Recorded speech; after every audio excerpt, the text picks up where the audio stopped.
트랜서핑 해킹 더 매트릭스. 인간이 저지르는 가장 큰 실수는 그가 항상 수동적인 시청자의 역할만을 한다는 데 있다. 인간은 마치 최면에 걸린 것처럼 현실의 거울에서 눈을 떼지 못한다. 인간은 마치 생체 TV처럼 외부로부터 수신되는 방송을 수동적으로 시청하기만 한다. 이 책을 다 읽고 나면 그 이유를 이해하게 될 것이다. 자신의 세계를 만들기 위해서는 외부의 화면을 바라보는 것이 아니라 내부의 화면, 즉 자기 자신을 들여다봐야 한다. 외부의 방송을 수신하는 것이 아니라 자신의 방송을 외부로 송신해야 한다.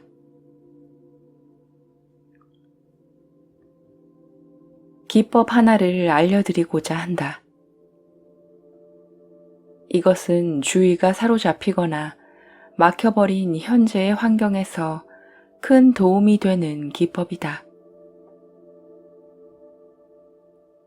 어떤 상징물이 필요하다.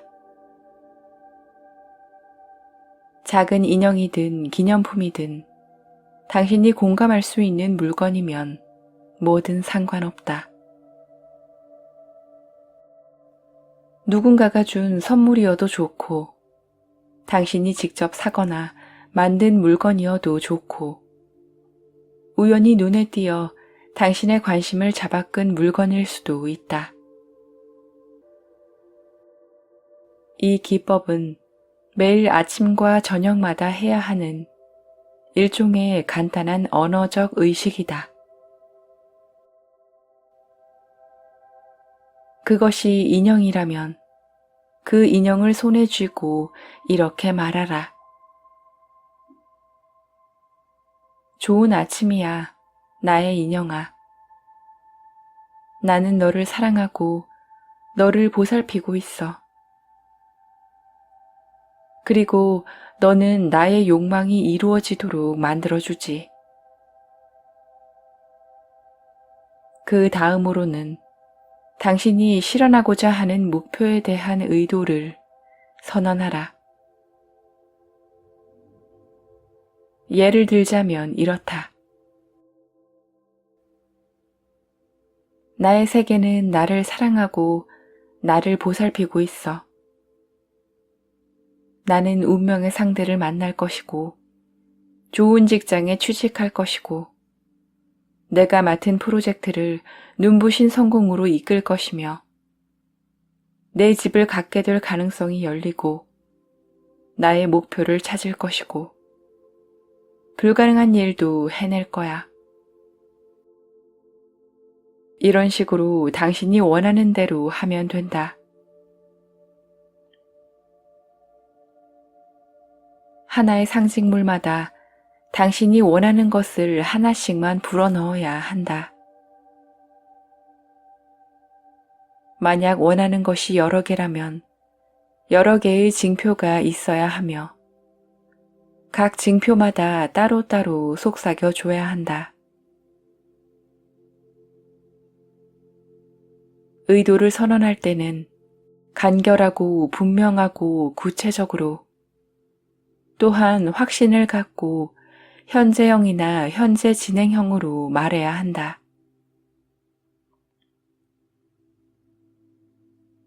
부탁이나 기도처럼 하지 말고 그 어떤 조건이나 설명도 하지 말고 정말 선언하듯이 해야 한다.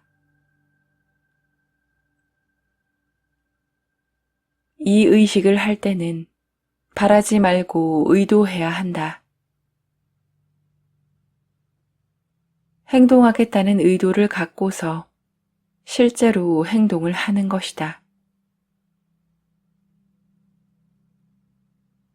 뭔가 가지겠다는 의도를 보이면 실제로 그것을 가지게 될 것이다. 만약 의도가 올바르게 형성되었다면 그것은 이미 내 것이라는 확신과 알미 주는 독특한 감정을 느끼게 될 것이다. 겉보기에는 단순하고 순수해 보일지라도 이 인형 기법은 아주 진지한 것이다. 최근 현실에서 사람들은 주의의 사로잡힘 효과에 큰 영향을 받는다. 바로 이러한 점으로 인해 목표에 의도를 집중하는 일이 점점 어려워지고 있다. 당신도 얼마나 많은 의도들이 차일피일 미루어지기만 하는지 잘 알 것이며 차분하게 자리에 앉아 사념을 목표에 집중할 수 있는 약간의 여유도 없을 정도로 급한 일들과 본질에서 벗어난 사건들이 수없이 일어난다는 사실을 이해하고 있을 것이다.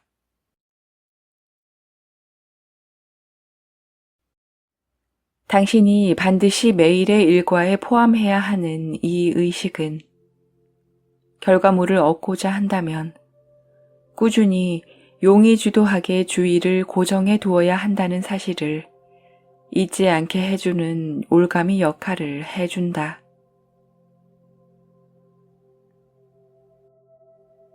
자기 세상에 색채를 입히기 위해 특별히 노력을 할 필요는 없다. 예를 들어 모든 일이 잘 되고 그것이 흘러가야 할 방향대로 흘러가길 바라지만 구체적으로 어떤 좋은 방법으로 어떻게 흘러가야 하는지를 잘 모를 때가 있다. 그렇다 해도 문제될 것은 없다. 답을 찾기 위해 골머리를 썩이지 않아도 된다. 그저 사건의 흐름이 당신이 원하는 바와 다를 때마다 잠에서 깨어나 의식적으로 불쾌한 기분을 긍정적인 감정으로 전환하는 습관을 들이라. 여러 사건에 반응하는 당신만의 방법이 생길 것이다. 세상에 이 다음에는 어떤 기쁜 일이 일어날지 궁금하군. 아주 놀랍고 기분 좋은 일이 일어날 거야. 한번 지켜봐야지. 우와, 이런 행운이. 좋은 일이 생겼군. 기쁜 일이 생겼어. 상황이 이렇게 훌륭하게 돌아가고 있다니. 얼마나 좋은 기회인가. 그래, 기회다. 나의 세계가 더 큰 불행으로부터 나를 지켜주었구나. 이렇게 기쁜 일이. 아주 훌륭하군. 얼마나 많은 선물과 축하를 받을까? 아주 사소한 일일지라도 불행한 일이 있을 때나 당신이 생각한 시나리오가 어떤 일로 인해 깨져버렸을 때마다 이처럼 상황에 어울리지 않는 말을 외쳐야 한다.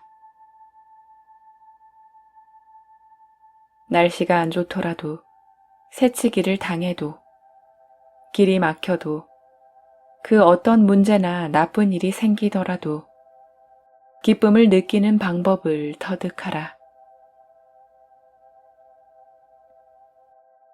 이와 같은 일종의 마조히즘은 당신의 세계의 하늘을 서서히 맑게 해줄 것이다. 온갖 불쾌한 상황이 당신에게 어떤 이득을 가져다 주는지 생각만 해보면 된다. 실제로도 당신에게 이득을 가져다 줄 테니 말이다. 직접 해보면 알게 될 것이다. 의도 조율이 습관이 되고 나의 일부가 되도록 처음 몇 번만 노력하면 된다. 그 이후에는 모든 일이 그것이 흘러가야 하는 방향대로 흘러갈 것이다. 바로 이것이 수신기에서 송신기가 되는 첫걸음이다. 힘을 끌어당기는 법칙에 대해 나의 사례를 소개해 보겠다. 내가 물리학부에서 들었던 교양 수업 중에는 소련 공산당 역사도 있었다. 지금이었다면 소련 공산당의 역사가 궁금할지 모르겠지만 당시에 그것은 내 관심 밖이었다. 하지만 매주 강의 시간마다 교수님의 질문에 답하는 발표를 해야 했다. 강의가 진행되는 동안의 분위기는 흡사 중세시대의 사형식을 연상시킬 정도였다. 학생들에게 유일한 바람이 있다면 그것은 부디 그날은 질문을 받지 않게 해달라는 것이었다. 모두에게 그것은 아주 고통스러운 일이었다. 나는 이런 상황이 마음에 들지 않았다. 딜레마가 생겼다. 공부도 안 되고 하고 싶지도 않다. 그렇다고 낙제를 받을 수도 없고 받고 싶지도 않다. 필요성을 강요당하며 억압받는 상황에 놓인 건 역시 도저히 견디기 힘들었다. 군함에 동원된 노예가 된 기분이었다. 힘겨운 노동을 한다는 조건으로 목숨만은 살려주지만 노예라는 이유로 온전한 삶을 살 수도 없는 셈이었다. 참 우울한 책임이었다. 어떻게든 대책을 마련해야 했다. 그래서 나는 마치 이 역사 시간이 가장 좋아하는 과목인 듯한 마음가짐으로 공부하기로 했다. 어쩔 수 없다는 마음에서 나온 행동이 아니었다. 뭔가 다른 감정이었다. 오히려 나쁠수록 더 좋다는 원칙에 가까웠다. 강의실의 맨 앞자리에 앉아 교수에게 시선을 고정한 채 열심히 집중했다. 다른 모든 학생이 지목을 당할까 두려워 떨고 있는 와중에도 고개를 꼿꼿이 세우고 열의를 가진 채 손을 들고 자원해서 발표했다. 교수는 처음에는 만족스러워했지만 시간이 지나며 조금씩 긴장하기 시작했다. 하지만 나의 발표를 끊을 엄두도 내지 못했다. 직접 희망하고 자원해서 답변을 하니 말이다. 완전히 다른 서커스 쇼였으며 이것을 진지하게 받아들여야 할지, 고의로 장난을 치는 것이라고 받아들여야 할지 아무도 알 수 없었다. 머지않아 모두가 나의 기이한 행동에 익숙해졌다. 본질적으로 나는 나 자신을 빌려준 셈이었다. 과목을 공부한 것이 아니라 필요한 자료들을 꾸준히 읽고 요약하며 매번 강의에 대비해 철저하게 준비했다. 나는 놀라운 사실을 발견했다. 나 자신을 완전히 빌려주면 게으름이 쉽게 극복된다. 어떻게 이것이 가능한지는 알 수 없었지만 군함에서 하는 강제적인 노동이 모종의 방법으로 인해 흥미로운 창작물이 되었다는 사실만은 분명했다. 더 이상 강요받지 않고 직접 자유의지를 표현하게 된 것이다. 그렇게 된다면 노동은 부담이 되지 않고 자유는 당신의 손에 있게 된다.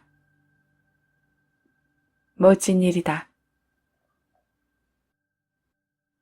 이 사례의 교훈은 타인이나 자신에 의해 당신이 필요성을 강요받거나 어떤 것을 책임지도록 압박을 받는 상황에 처했을 때, 이러한 외부의 압박을 마음속 깊은 곳의 의도로 바꿔보라는 것이다.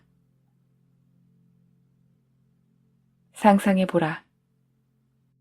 당신은 노예들의 무리에 섞여 느릿느릿 우울하게 발걸음을 옮기고 있다. 아주 힘겨운 노동을 하는 곳으로 몰이꾼이 이 무리를 몰고 있다. 이제 당신은 꿈에서 깨어나 정신을 차리고 몰이꾼에게 들러붙어 말한다. 이리 내, 채찍 이리 내라고. 나를 잘못 몰고 있잖아. 라면서 말이다. 당신에게 강요하는 상황을 내가 할 거야 라며 자신의 자유의지를 표현하는 상황으로 전환하라. 아이들은 종종 이렇게 행동한다. 자신에게 힘이 있음을 느끼는 것이다. 당신이 열정적으로 현실의 모터를 돌리기 시작한다면 머지않아 힘도 당신에게 관심을 기울이고 당신과 함께 하려 들 것이다. 반드시 해야 하는 일이라면 의도와 의식을 가지고 영혼을 다해 최선을 다하는 것 외엔 다른 방법이 없다. 노력을 기울이면 영혼은 저절로 연결된다. 그리고 영혼이 연결되면 힘도 연결된다. 어떤 일을 하든 대충 할 때보다 자발적으로 하면 더 쉽다.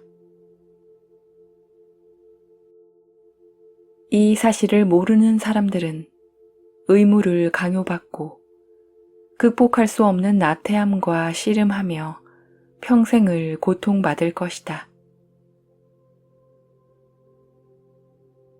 힘을 끌어당기는 원칙을 사용하면 단조로움과 나태함을 극복할 수 있다.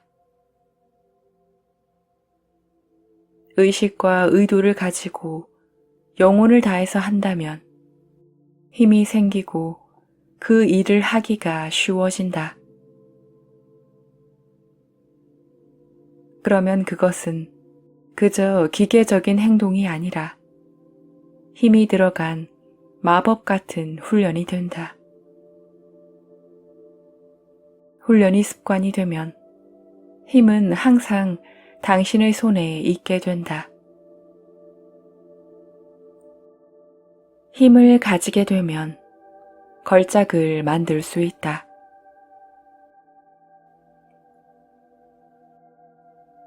우리는 사건이나 물건 또는 관계의 의미나 가치가 지나치게 높아진 상황을 자주 맞부딪힌다. 이때의 전형적인 특징은 실패할지도 모른다는 불안감이나 이미 실패를 겪어본 적이 있기 때문에 생기는 걱정을 들 수 있겠다. 어떤 경우에든 내면의 평온함은 깨지고 에너지의 흐름은 막히게 된다. 이것을 제거하는 공통적인 원칙은 사건을 바라보고 중요성을 인식하고 태도를 바꾸는 것이다. 중요성을 인식한다는 것이 무슨 뜻일까? 중요성은 그것을 유발하는 대상을 숭상하는 혹은 초조해진 마음으로 바라보게 만든다. 뿐만 아니라 중요성은 당신이 그것 앞에 바짝 엎드려서 고개도 들지 못하기를 바란다. 그러나 당신이 태연하고 무관심하며 순전히 현미경을 통해 관찰을 해보고 싶다는 흥미 정도만 가지고 그것을 대한다고 하자. 그 중요한 일이 사실은 그다지 중요하지 않다는 것을 깨닫는 데는 이 정도로도 충분하다. 지금 내가 두려움을 느끼고 있는가? 나는 내가 얼마나 두려운지 지켜보고 있으며 마음껏 두려워하도록 내버려 두려고 한다.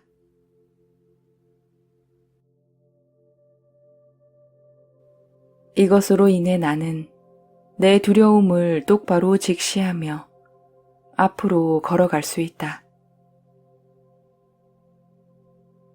나의 시나리오가 깨지고 있다는 사실이 실망스러운가? 신경질적으로 물을 첨벙거리며 전부 다 내 마음대로 되어야 해 라며 떼를 쓰고 싶은가? 나는 사건을 측면에서 바라보고 있으며 시나리오가 깨지도록 의식적으로 허용하고 있고 가능태의 흐름에 따라 변하는 모습들을 융통성 있게 따르고 있다. 어떤 일의 의미가 너무 커 보이는가? 하지만 나는 그 모든 의미가 외부에서 부여된 것이며 그저 그렇게 보이는 것뿐이라는 사실을 자각하고 있다. 특별히 의미 있는 일이라는 것은 없다.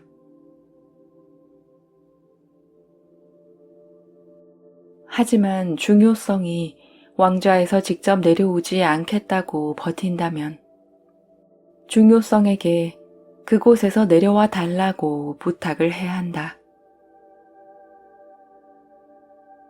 감정과 기분을 통제하는 것은 불가능할 뿐더러 그렇게 할 필요도 없다. 공포, 슬픔, 혐오, 불쾌감 또는 반대로 기쁨, 사랑, 애착, 욕망 등 이 모든 것을 통제할 수 있는가? 겉으로는 그렇지 않은 채 할 뿐이지만 속으로는 그런 감정을 느끼고 있다. 이 감정들은 어디로도 사라지지 않는다. 그렇다면 어떻게 해야 할까? 마음과 합의를 해야 한다. 성공해도 좋지만 실패해도 좋다고 자신에게 말하라.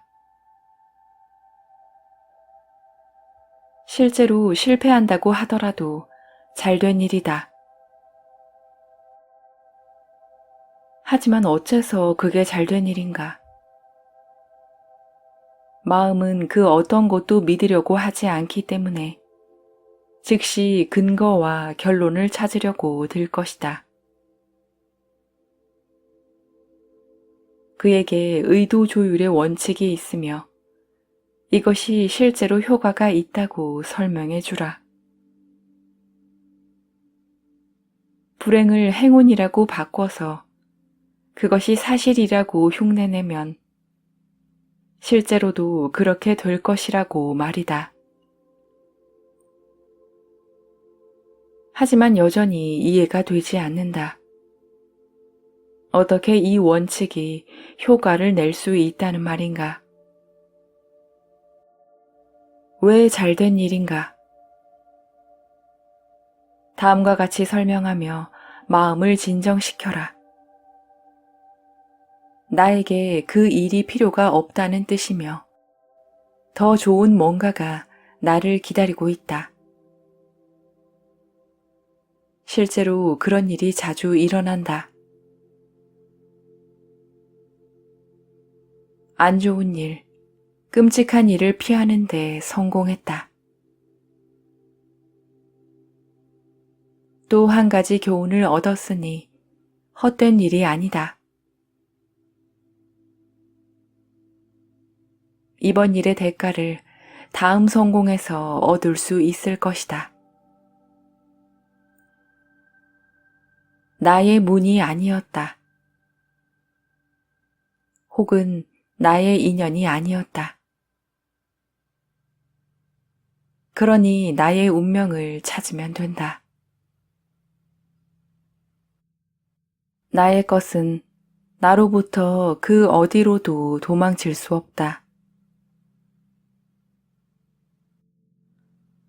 중요성을 없애는데 너무 집착하다 보면 모든 것에 무관심해지는 이상한 나라로 빨려 들어갈 수도 있다.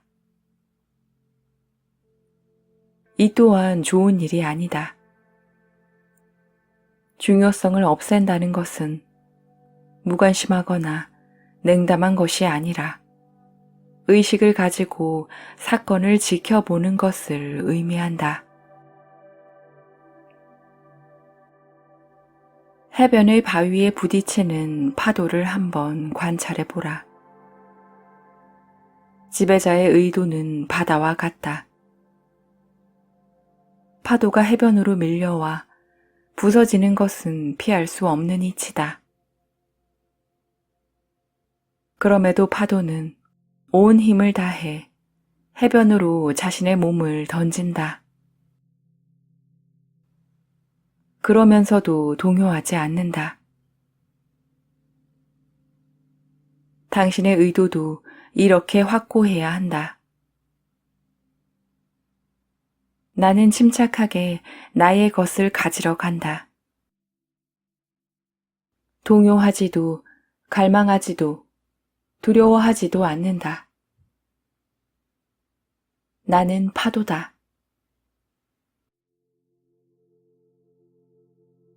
당신의 현실에는 영사기 속에서 돌아가는 영화가 재생된다. 당신이 그린 것을 영화로 보는 것이다. 유일한 문제는 모두가 이 일을 정반대로 하고 있다는 것이다. 모두가 현실에서 보는 것을 그린다. 그 차이를 이해하겠는가? 부자들은 아침에 눈을 뜨면 호화로운 장면을 본다. 침대에서 아침 식사를 하고 아름다운 경치가 펼쳐지는 발코니로 나가 생각한다. 오늘은 요트를 타보면 좋겠군. 아니면 알프스에 다녀와 볼까? 이렇게 그는 자신의 현실을 확인한다. 반면에 가난한 사람은 자신의 문제에 대해서 생각하느라 바쁘다. 그를 둘러싼 모든 것이 싫지만 계속해서 그것들에 대해 생각한다. 그 외에 다른 점은 보이지 않기 때문이다. 그는 지갑을 들여다보고는 이달 말까지 버티기 위해 포기해야 하는 것들을 따져본다. 그 역시 자신의 현실을 확인한다. 자신의 영화를 돌린다. 두 사람 모두 눈앞에 펼쳐진 현실을 생각 속에 그려본다. 그리고 이것은 계속해서 그들의 현실이 되어 나타난다. 그러나 그들 자신이 이런 영화 필름을 머릿속에 끼워 넣은 것은 아니다. 그저 부자에게는 운이 따랐고 가난한 사람에게는 그렇지 못한 상황이 흘러갔을 뿐이다. 하지만 두 사람 모두 생존 원칙은 똑같다. 그들은 보이는 것에 대해 노래 부르며 노래 부른 내용을 계속해서 보게 된다. 그러나 부자든 가난한 사람이든 모든 것은 한순간에 뒤바뀔 수 있다.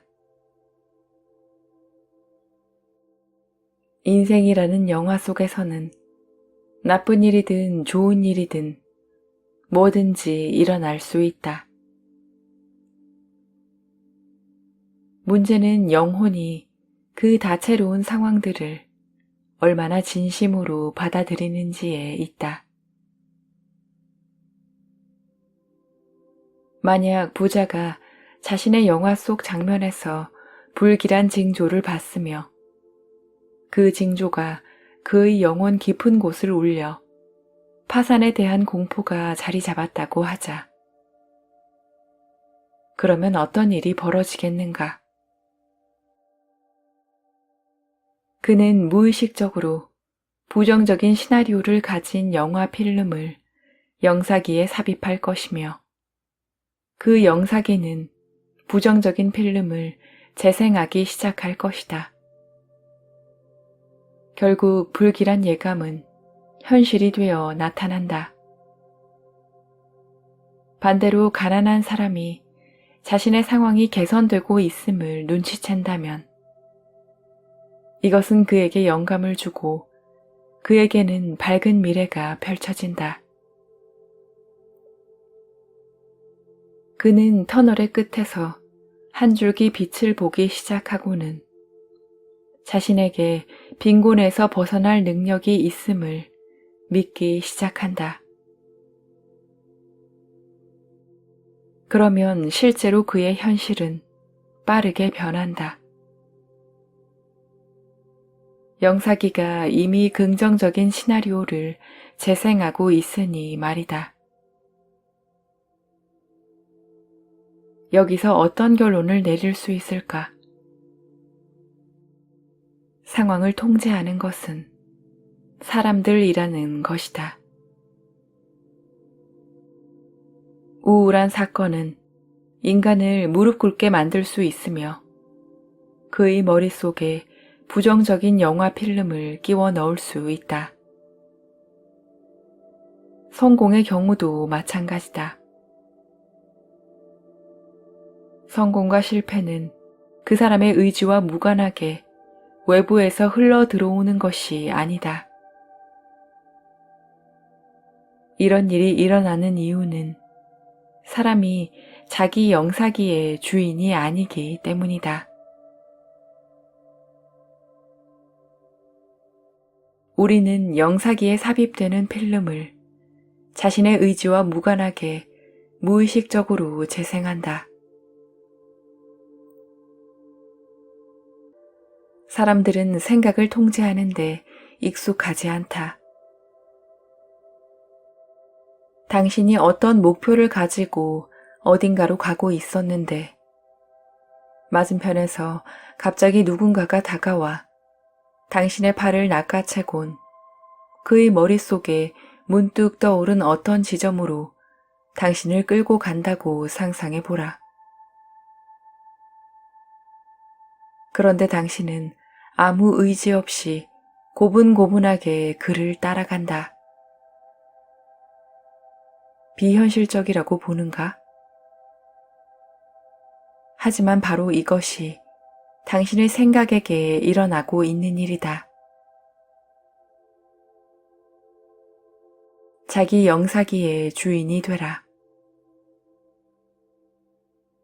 당신이 보고 있는 것이 아니라 보고자 하는 것을 재생하라.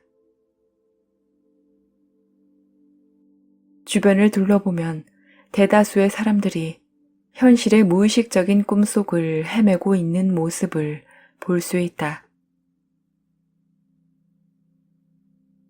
그들은 마치 외부 어딘가에서 송출되는 TV 방송의 수신기 같다.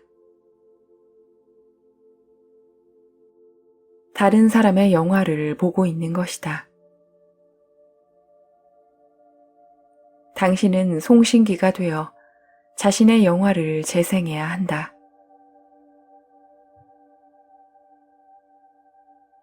현실은 곧바로 바뀌지 않는다. 일단은 관성에 따라 이전의 우울한 드라마가 계속 재생될 것이다.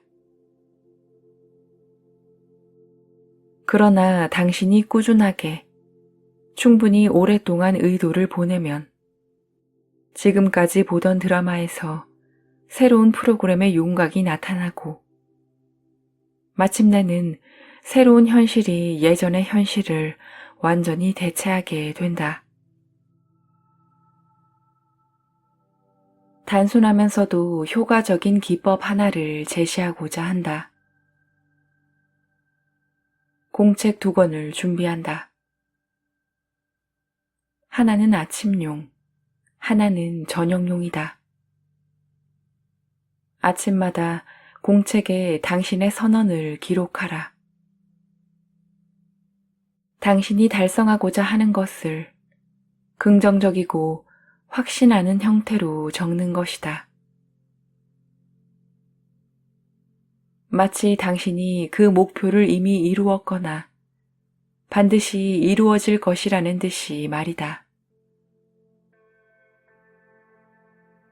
저녁에는 공책에 그것을 확인해 주는 내용을 기록하면 된다. 하루 동안 목표를 향해 어떤 발전이 있었는지 적으라. 이 방법을 통해 당신은 아침에는 선언을, 저녁에는 확인을 하게 된다. 당신이 어떤 것을 이루기 위해 노력하고 있는지, 어떤 것을 가지고자 하는지에 대한 사념을 만드는 것이다. 이것은 사건이 전개되는 시나리오가 아니라 최종적인 결과가 어떤지를 묘사하는 작업이다. 저녁의 확인 공책은 목표를 향해 당신이 한 발짝 더 다가서도록 만드는 사건들과 당신이 달성한 내용, 즉 모든 긍정적인 순간을 기록하는 일종의 항해 일지다.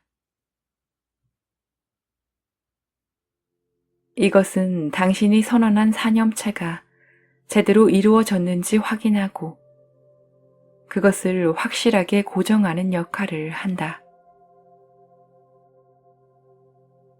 과거, 현재와 타인의 경험을 흘끔거리지 않고 분명하게 목표의 방향만을 가리키도록 해야 한다. 이렇게 당신은 자기 세계의 윤곽을 만들고 주위에 빛을 쏘아 당신의 세계에 반드시 있어야 하는 것들을 전부 골라낼 수 있다. 당신 자신의 영화를 송출하라. 당신이 보는 것을 그리지 말고 보고자 하는 장면을 그리라. 자신의 생각과 지향점을 적으면 영혼과 마음 모두가 동시에 잠에서 깨어나 작동하기 시작한다. 반드시 매번 새로운 것을 발견하지 않아도 좋다. 내용만 약간 달리한 채 같은 영화를 매일 재생해도 좋다. 자기 세계의 장면을 반복하고 확인한다면 결국 자신의 영화를 재생하게 될 것이다. 매일 아침 저녁으로 몇 분 동안 주의를 집중하여 이 기법을 사용하기 시작하면 머지않아 당신의 생각이 안정되고 있으며 의도는 현실이 되어가고 있다는 사실을 믿게 될 것이다.